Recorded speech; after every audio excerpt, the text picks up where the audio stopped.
2020ல் அப்பா இறந்துட்டாங்க. அப்போ தான் லைஃபோட டார்க்கஸ்ட் சைடு என்ன அப்படிங்கிறது வந்து தெரிய வந்துச்சு. ஃபினான்ஷியலாகவும் சரி தான், மென்டலினாலும் அப்படி தான். ரொம்ப அன்ஸ்டேபிள் ஆகிட்டோம். கல்யாணம் ஆகிட்டு குழந்தைய பிறந்தாச்சு, இனி எதுக்கு நீ படிக்க போகிற, அதுதான் என்னை சுற்றி கேட்டுகிட்டே இருந்தேன். உன்னால் ப்ரிலிம்ஸே கிளியர் பண்ண முடியாது, ப்ரிலிம்ஸ் கிடைச்சாலும் மெயின்ஸ் எப்படி கிடைக்கும், நீ எப்படி பண்ணுவேன், முடியாது அப்படின்னு சொல்லிட்டு. ஆனால் நான் ஒன்று தான் யோசித்தேன். நான் வந்து என் பர்சனல் லைஃப்பை பற்றி யோசித்து அழுதுட்டு இருந்தேன்னா என் பொண்ணோட ஃப்யூச்சர் வந்து கேள்விக்குறி ஆகிடும். அதனால் அவளோட ஃப்யூச்சர் நல்லா இருக்கணும்னா நான் படித்தா மட்டும்தான் முடியும் அப்படிங்கிறது வந்து நான் உறுதியாக இருந்தேன்.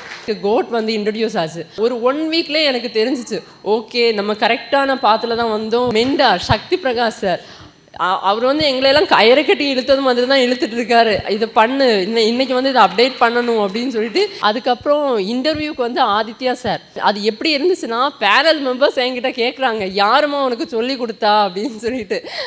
ரொம்ப அழகாக சொல்லி கொடுத்துருக்காங்க அப்படின்னு சொல்லி ஆதித்யா சாருக்கு ரொம்ப தேங்க் பண்ணுறேன் சார்.